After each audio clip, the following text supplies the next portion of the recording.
오늘 누가복음 16장 1절에서 13절까지 나오는 이 말씀은 옳지 못한 자, 옳지 못한 청지기의 비유다, 이렇게 이름을 붙였습니다. 이 비유를 통해서 하나님께서 우리에게 하나님의 은혜가 무엇인지를 깨닫게 하십니다. 우리 또한 은혜 있는 삶, 은혜를 베풀고 은혜를 받는 삶을 어떻게 살아야 되느냐 하는 가르침을 주는 말씀입니다. 이 비유는 예수님께서 제자들에게 하나님께서 우리에게 맡기신 자원들이 있습니다.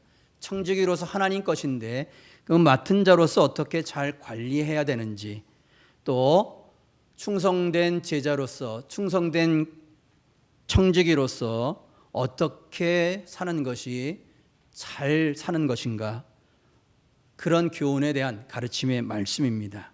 이 말씀을 통해서 우리가 하나님 앞에서 청지기로서의 사명이 있는데 어떤 자세로 살아가야 되는지, 나는 지금까지 청지기로서의 그 삶의 태도를 잘 하나님 보시기에 잘 하고 있는지, 또 사람들 앞에서 내가 어떤 인정을 받으며 살아가고 있는지를 돌아보는, 그래서 하나님 말씀 앞에서 우리가 부족한 것은 체험을 얻고 또 우리가 하나님 앞에서 더 능력을 얻어서 주님 보시기에 칭찬받는 청지기로가 되기를, 저 여러분이 되기를 주의 이름으로 축복합니다.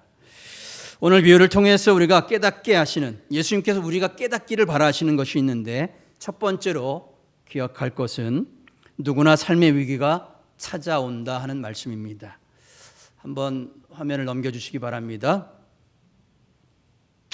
영상이나 또 여러분 성경책을 보시면, 가난 성경책, 자신의 성경책을 갖고 계신 분들은 성경책을 보시기 바랍니다. 1절 말씀입니다.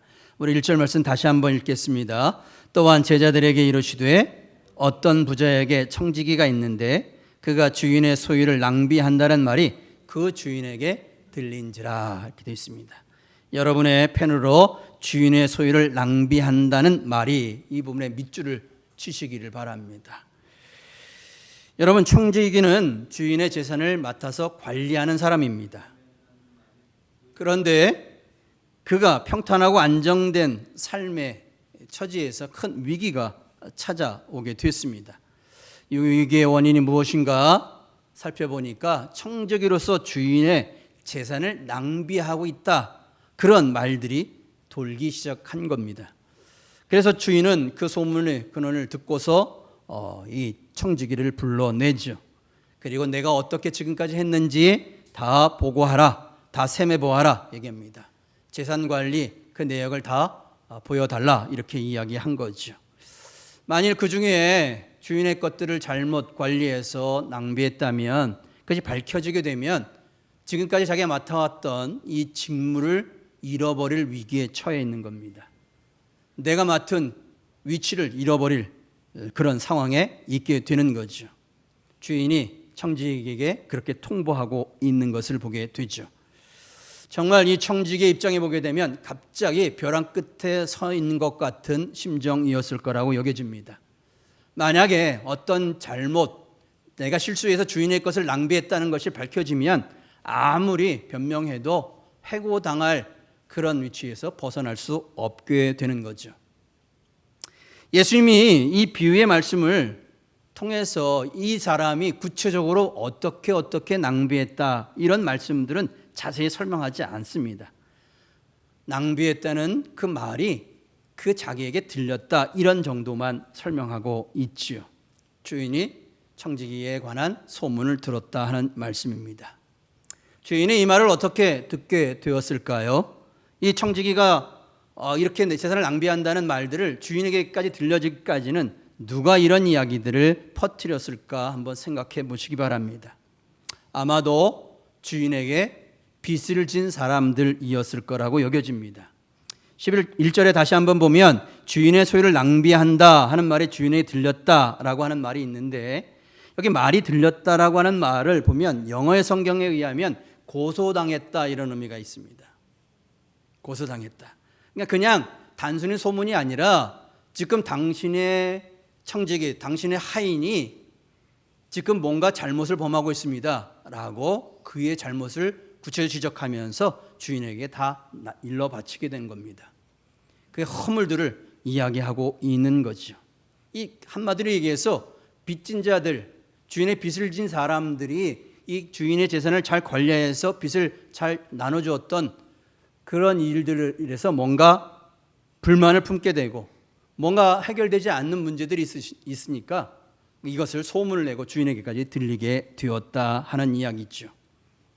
이 말씀의 의미들은 당시의 배경에 어떻게 재산을, 땅을 이렇게 빌려주고 받는가 하는 이야기들을 듣게 되면 좀 더 쉽게 이해할 수가 있습니다.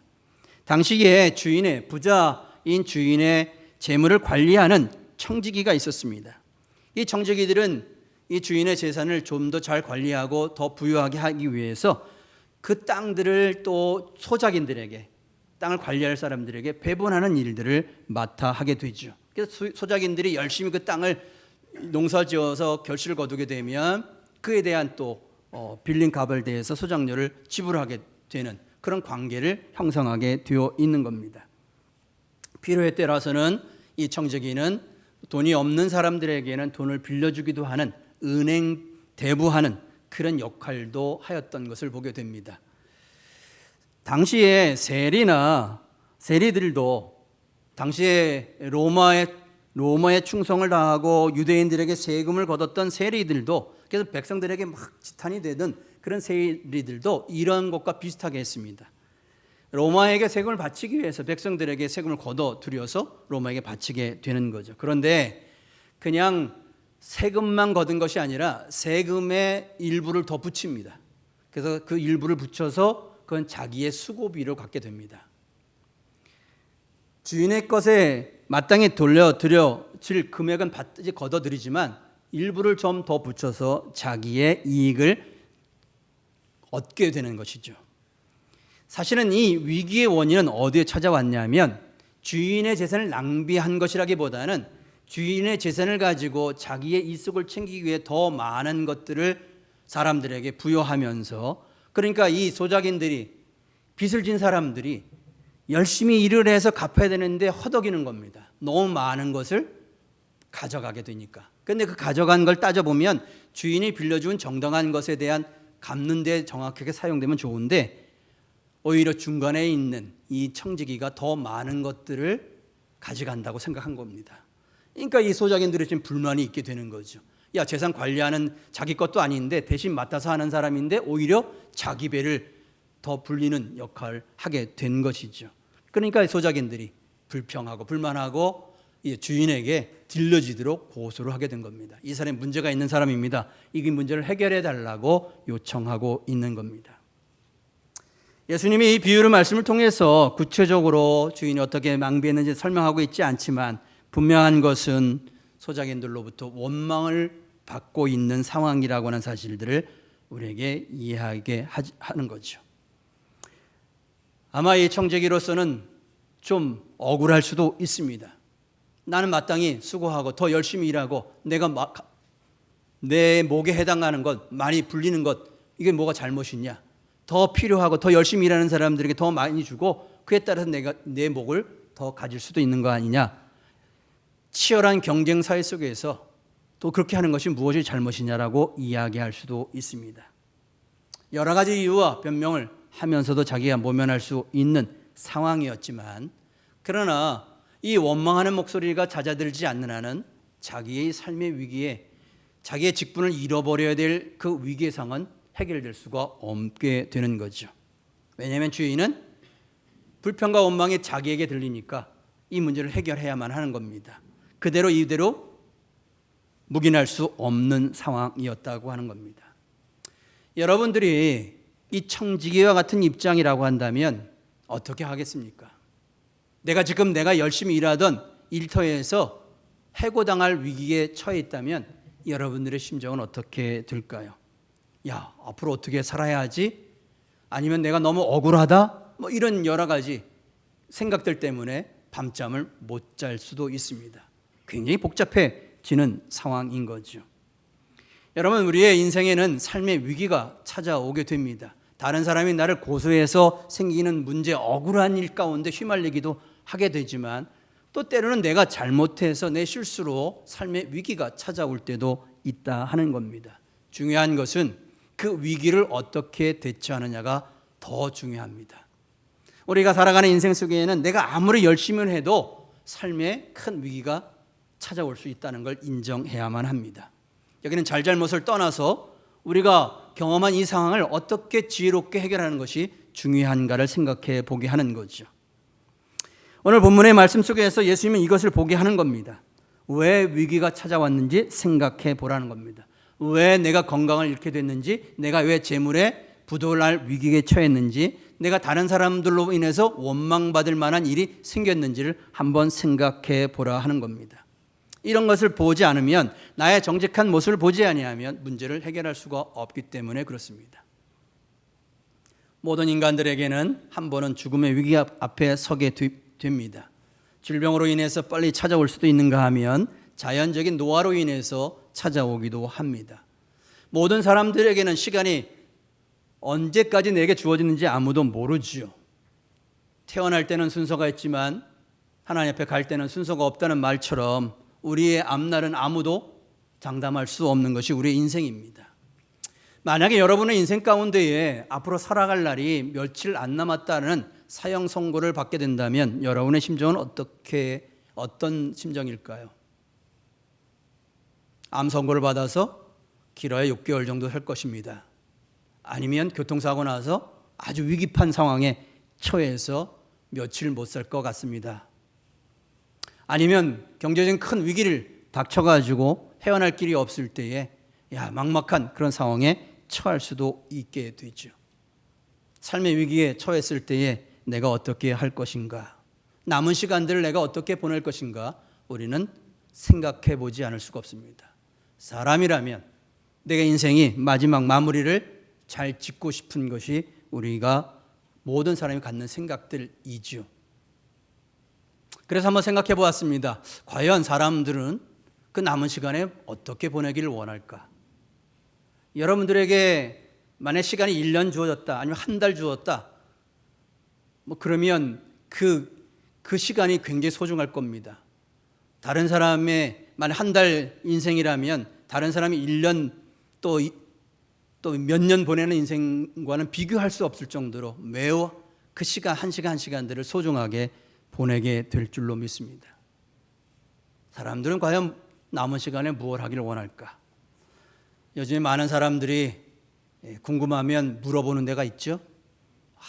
궁금하면 도대체 이럴 때 어떻게 할까? 하면 챗 GPT에게 물어보면 됩니다.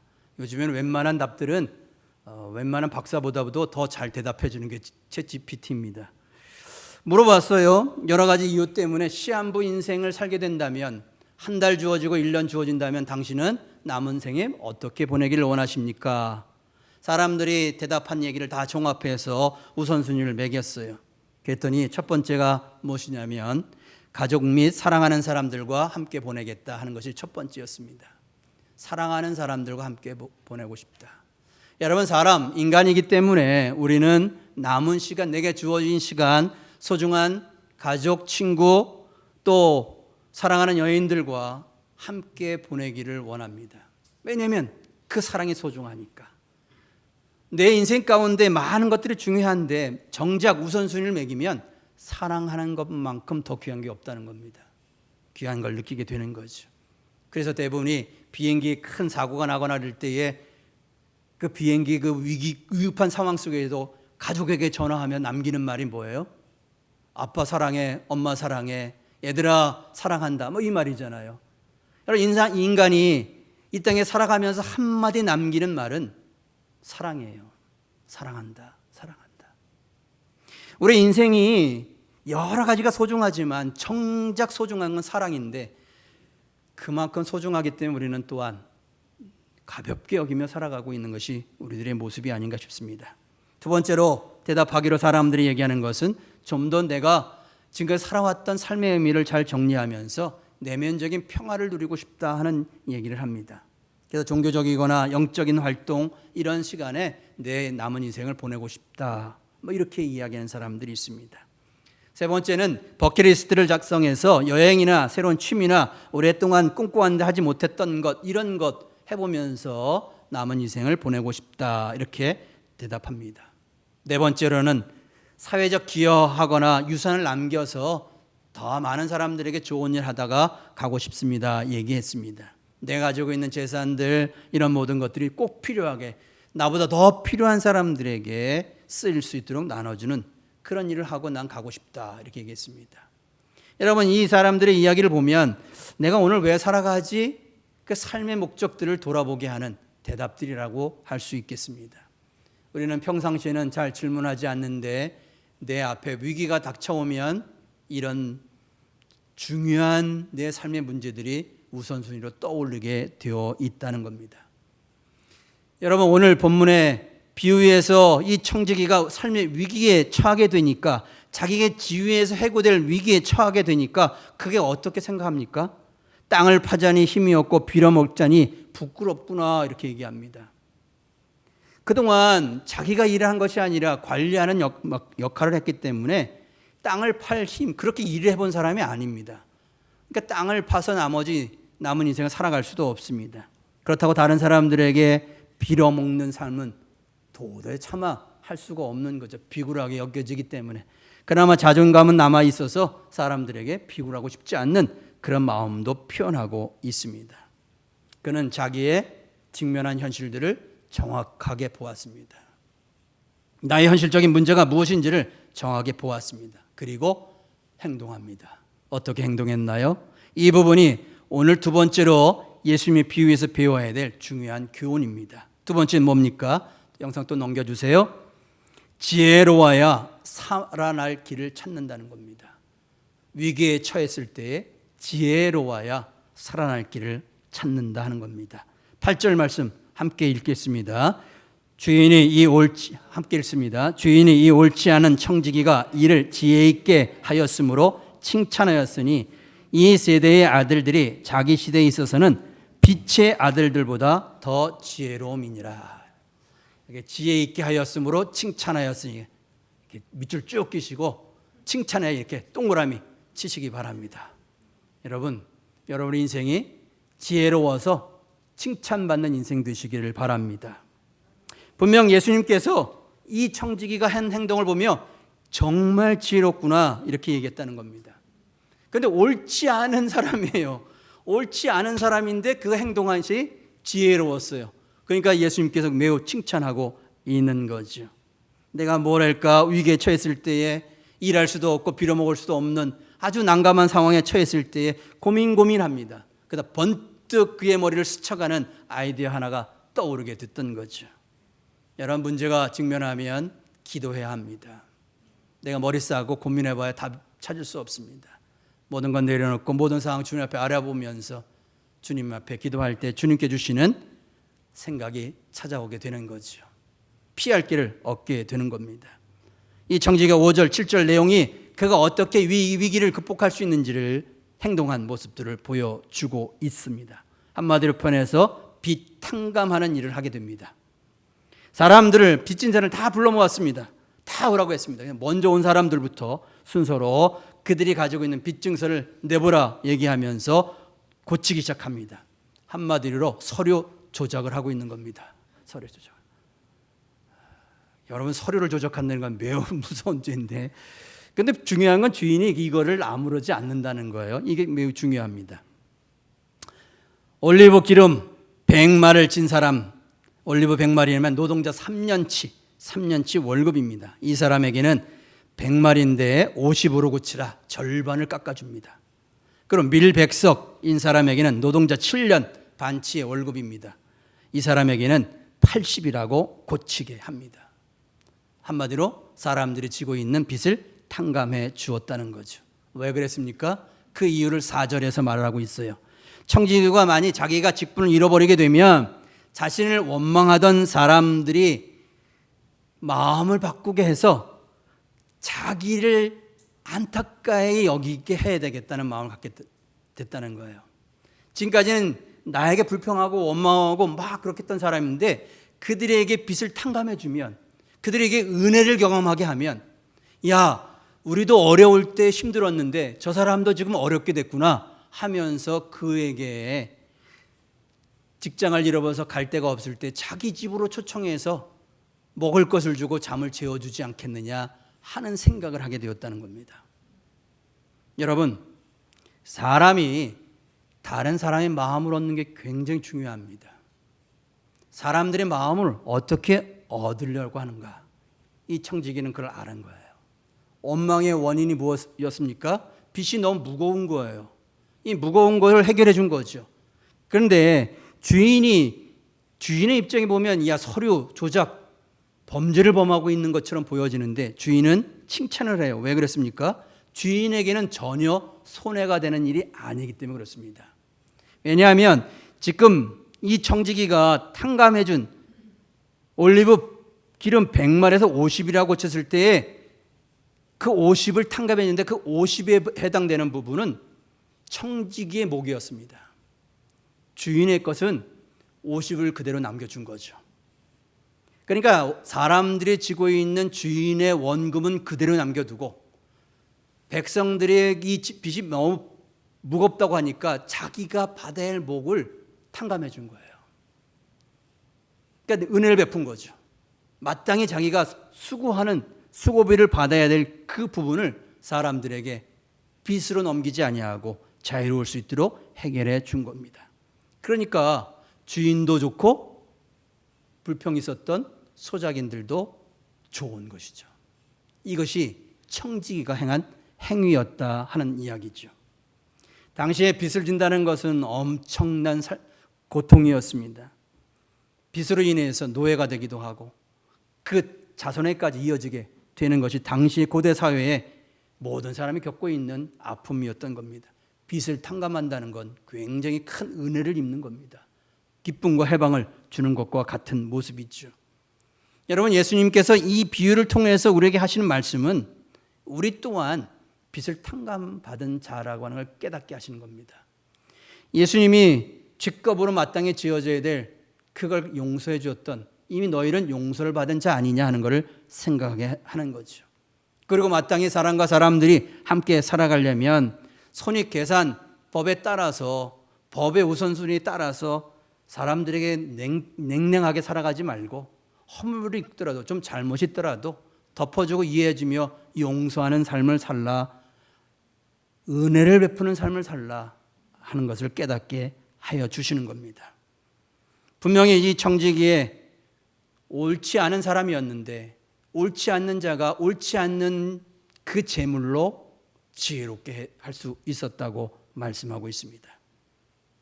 여러분, 우리 모두는 은혜에 갈급한 영혼들입니다. 저나 여러분 모두가 예수 믿고 새롭게 살려고 하지만 완전한 사람들은 아니지 않습니까? 계속해서 우리는 노력하고 천국을 향해서 계속해서 주님 부르실 날까지 달려가는 인생들입니다. 55, 100보 차이죠. 아무리 성령 체험하고 많은 은혜 경험했다고 해도 사람은 사람입니다. 사람이기 때문에 우리는 늘 실수하고 넘어지고 다른 사람의 마음을 아프게 할 수도 있습니다. 여러분, 어떤 가정에 이런 이야기가 참 제 마음에 공감되는 이야기인데 아마 우리 모두의 가정에도 동일한 일들이 벌어지리라고 봅니다. 어느 가정의 아버지와 10대 아들이 관계가 너무 불편해졌습니다. 긴장되고 험악해졌습니다. 아이들의 사춘기 시절에는 굉장히 예민하지 않습니까? 부자 간의 관계가 대화가 안 되어지고 또 그때 아이들이 청소년 시기에는 아버지들의 역할을 보면 사회에서 열심히 땀 흘려 일해야 될 때니까 가정의 자녀들을 돌보기도 어려운 그런 시기들이죠. 그러니까 아버지와 아들의 관계가 그렇게 원만할 수가 없는 것이 대부분의 가정의 모습입니다. 이 가정 역시 마찬가지로 그런 모습이 있었습니다. 아버지가 너무 싫어서 결코 반항적인 아들이 집을 나가게 됩니다. 그러니까 아버지가 이 아들을 찾기 위해서 소수문하고 가 있을 만한 친구나 모든 장소를 다 찾아보지만 찾을 수가 없었던 겁니다. 그러다가 한 가지 꾀를 생각하게 되는데 지역 신문에다가 광고를 냅니다. 광고를 내면서 광고 내용에 이런 내용입니다.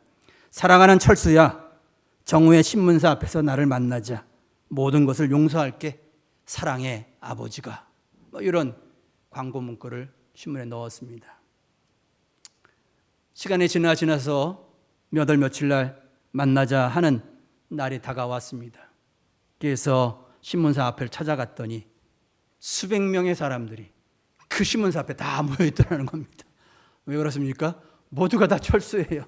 그리고 다 아버지를 떠나서 방황하고 있었던 거예요.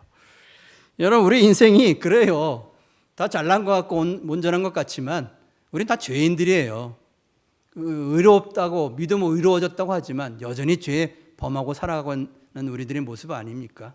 하나님 은혜가 아니면 살아갈 수 없는 존재들입니다. 문제는 은혜를 잃어버리기 때문에 문제예요. 오늘 예수님이 이 비유를 통해서 우리에게 하시는 말씀은 왜 은혜를 잃어버렸느냐? 은혜만이 너희가 살아갈 길인데, 하나님과의 관계의 은혜를 찾을 뿐만 아니라 너희와 함께 살아가는 사람들에도 원망받을 일을 하지 말라는 겁니다. 내가 열심히 나를 위해 애쓰고 수고했는데 따지고 보면 너 뱃속 채우려고 하다가 원망받고 있지 않느냐? 왜 은혜의 삶 살지 아니하고 미움받는 삶을 사느냐? 이렇게 책망하고 있는 겁니다. 예수님은 이 얘기를 하면서 뭐라고 얘기합니까? 이 불의한, 이 온전치 옳지 못한 이 청지기를 보면서 세상의 아들들이 빛의 아들들보다 더 지혜롭다고 말합니다. 저는 이 말씀 들으며 충격을 받았어요. 야, 어떻게 세상의 아들들이 빛의 아들보다 더 지혜롭다고 말하는가? 세상의 아들 사람들은요, 먹고 살기 위해서 내 생존을 위한 거라면 굉장히 지혜롭게 행동합니다.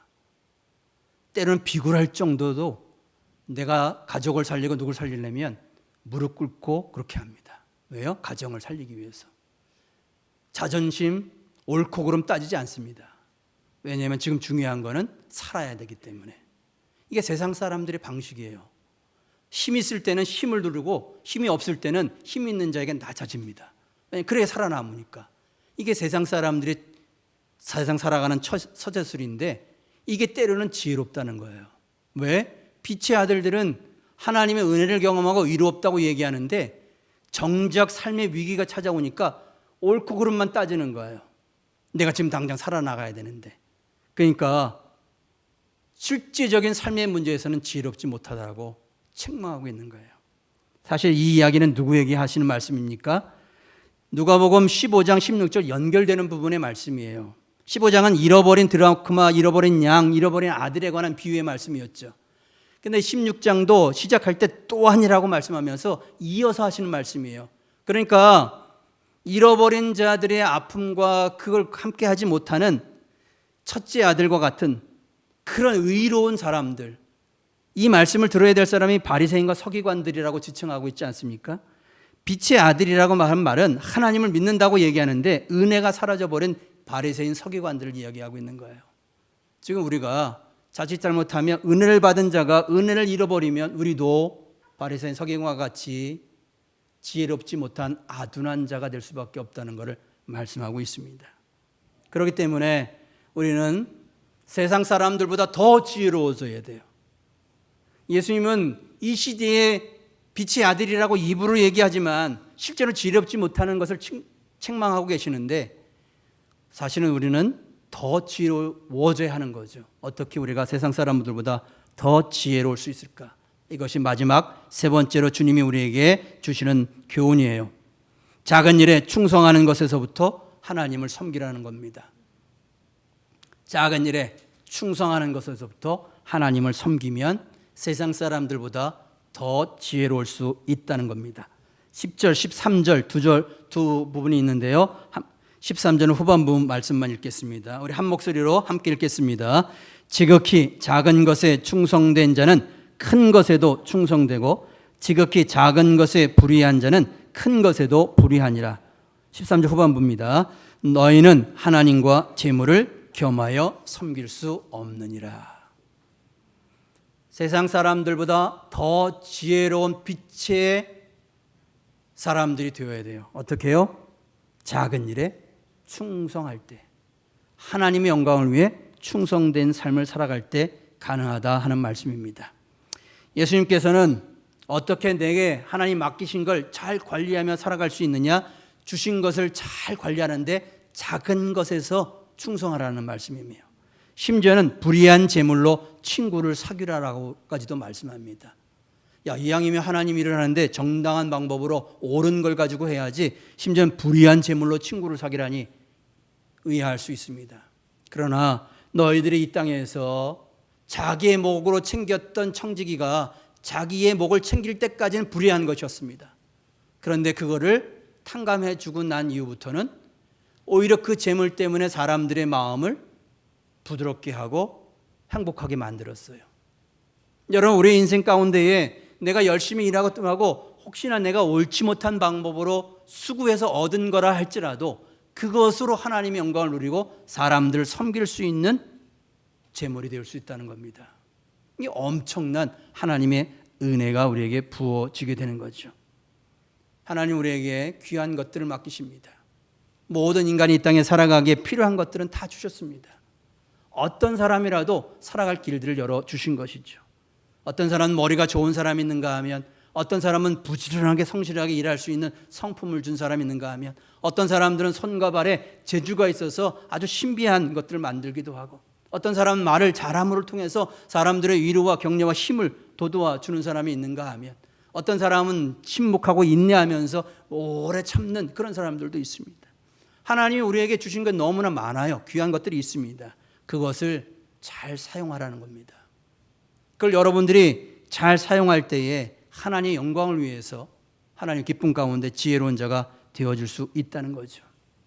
여러분, 믿음 생활하면서 이왕 믿는데 성령 충만받고 은혜도 받고 말씀도 능력 있고 이런 믿음의 사람 살고 싶지 않습니까? 성령 받으면 더 성령 받기를 원하고 갈급하고 성령의 열매가 가득 찬 삶을 소망하는 그런 마음들이 많이 찾아오게 되죠. 그런데요, 그 모든 것이 한순간에 다 주어지는 게 아니라는 겁니다. 하나님은 우리에게 한순간에 모든 것 다 주시지 않으세요. 내가 꼭 필요한 것들을 주시는 거죠.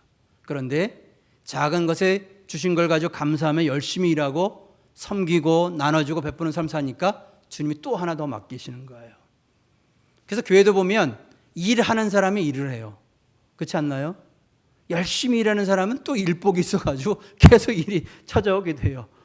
여러분, 일이 많아질 때 불평하지 마세요. 하나님의 은혜예요. 큰 것을 맡기는 겁니다. 나는 왜 일이 없지?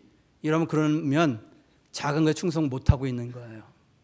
여러분 스스로가 내가 왜 교회에서 중요한 어떤 일을 못하지? 내가 이미 주어졌는데 감당하지 못하고 있었던 거예요. 주님은 이미 가지고 있는 것에 대해서 충성하고 잘하면 오히려 지혜롭게 하나님의 영광을 위해 거룩한 삶으로 살아갈 수 있다고 말씀하고 있습니다. 얼마 있으면 아버지 학교가 이곳에서 열리게 됩니다. 루이지애나 뉴올리언스에서 첫 번째로 열리는 아버지 학교인데 이를 위해서 기도하는 분들이 참 많았던 것 같습니다. 미국에 있는 아버지 학교 본부를 비롯한 또 여러 이 지역에 있는 아버지 학교를 경험했던 아버지들이 이곳에서도 아버지 학교가 열렸으면 좋겠다는 것을 가지고 오랫동안 기도해왔던 것 같습니다. 매주 모여서 어떻게 아버지 학교를 잘 섬길 것인가 하는 줌으로 함께 미팅을 하고 있습니다. 지난주에는 모였을 때에 새생명교회 목사님과 저와 함께 준비위원으로 참여하고 있는데 새생명교회는 몇 명이 참여하고 신청했습니까? 라고 물으니까 한 10명에서 15명 될 거라는 거예요. 그래서 그러면 연합감리교회는 몇 명 됩니까? 그래서 아직 한 명도 등록 안 했어요. 이렇게 너무 부끄럽더라고요. 이곳에 아마 처음이라서 이게 뭔지 몰라서 아직 잘 등록 못하는 것 같아요. 더 기도하고 있습니다. 더 기도하고 있습니다. 이렇게 대답을 했습니다. 저는 이 시대에 여러분들이 주어진 시간들, 여러분 주어진 여러 여건들, 귀한 것 그 시간에 사용했으면 좋겠습니다. 여러분의 일하는 일터, 여러분이 그 시간에 해야 될 소중한 것들이 있지만 하나님 앞에 보실 때는 아버지 학교에 참여하는 것이 더 소중할 수도 있습니다. 오히려 이 기회를 통해서 아버지들에게 뭔가 은혜를 경험하게 하시는 하나님의 계획이 있다고 저는 믿습니다. 어렵게 열려지는 첫 번째 이 아버지 학교를 통해서 우리가 뭔가 새로운 은혜의 모습들이 있었으면 좋겠습니다. 저는 예수님이 잔치를 초청했는데 다 사람들 초청하니까 사람들이 나는 바쁘다, 결혼도 해야 된다, 뭐 뭐 소도 샀는데 어떻게 장가도 들어야 되는데 막 이유들을 막 댑니다. 그랬더니 뭐라고 그럽니까 주인이? 거리에 나가서 그냥 아무나 불러들여라 이렇게 얘기하지 않습니까? 우리에게 마련된 잔치자리인데 우리는 참여 안 하고 이상한 사람, 다른 사람이 참여하는 안타까운 일이 있어서는 아니되리라고 믿습니다. 여러분, 집회의 기회에 은혜 받을 자리가 있으시면 열심히 참여하시기 바랍니다. 왜냐하면 우리에게 은혜만이 살 길이기 때문에 그렇습니다. 내가 다른 사람과의 관계도 은혜를 끼치는 사람이 되어야 합니다. 사랑하는 성도 여러분, 우리 모두는 하나님 앞에서의 청지기의 삶을 살아가고 있습니다. 어떻게 지혜로울 수 있을까요? 누구나 삶의 위기가 찾아온다는 사실을 잊지 마시기 바랍니다. 여러분의 삶이 영원하지 않습니다. 여러분이 가지고 있는 것이 영원하지 않습니다. 지혜로워야만 살아날 수 있는 길을 찾습니다. 은혜를 베푸는 지혜의 삶 추구하시기 바랍니다. 작은 것에 충성하는 것으로부터 하나님을 섬기는 저 여러분 되시기를 주의 이름으로 축원합니다. 오늘 말씀 기억하면서 함께 기도하기를 원합니다. 주님, 내가 지금까지 살아왔던 삶 속에서 옳지 못한 부분이 있었을 수도 있습니다. 그러나 그것 때문에 원망받고 아파하는 이들이 있다면 그들의 마음을 위로하고 만져줄 수 있는 은혜의 마음을 허락해 주옵소서. 내가 이미 주신 것으로 인해서 사람들을 사랑하고 섬기며 거저받았으니 거저주는 은혜의 삶 살게 하여 주옵소서. 함께 기도하기를 원합니다. 함께 기도하십니다. 자비로우신 아버지 하나님 감사합니다. 오늘도 은혜의 삶 살 수 있도록 인도해 주심을 감사합니다. 빚진 자들의 그 고통과 아픔을 이야기하시고 내가 위기에 처했을 때에 그들의 아픔이 이해가 되며 내가 또 살아갈 길이 무엇인지를 지혜롭고 끄는 방법을 찾게 하신 것 감사합니다. 우리도 이 땅의 인생을 살아가면서 하나님 지혜로운 청지기가 되게 하여 주옵소서. 우리를 통해서 이 땅에 살아갈 때에 많은 사람들에게 인정받고 사랑받는 자 되어지게 하여 주옵소서. 한 인생을 살아가면서 하나님 주신 은혜로 복되게 살아가는 저희 되기를 원합니다. 지극히 작은 것에 충성하고 열심을 다하고 하나님 섬기는 믿음의 일꾼들 되어지기를 원합니다. 하나님 축복하여 주옵소서. 하나님 우리에게 마음껏 부어주시고 이 땅에서 하나님 믿는 믿음의 백성으로서 하나님 늘 감사하고 충만하여 성령 충만하여 살아가는 거룩한 백성들 되도록 축복하여 주시옵소서. 할렐루야. 하나님 감사합니다. 인도하여 주옵소서. 좋으신 아버지 하나님 감사합니다. 은혜의 삶이 무엇인지 빚진 자의 아픔을 이야기하시고 삶의 위기가 처했을 때에 나의 실수와 나의 잘못을 정직하게 바라볼 수 있도록 인도하여 주옵소서. 또한 아버지 좌절하는 인생이 아니라 또 살아날 길을 찾는 지혜를 갖게 하여 주옵소서. 기도함을 통해 하나님 마음을 알게 하시고 하나님께 보여주시는 것을 따라 순종할 때에 우리가 사랑하고 은혜를 나누는 삶을 살아가게 되는 줄로 믿습니다. 사람들의 마음을 아프게 하는 일 절대로 범하게 하지 않게 하여 주시옵소서.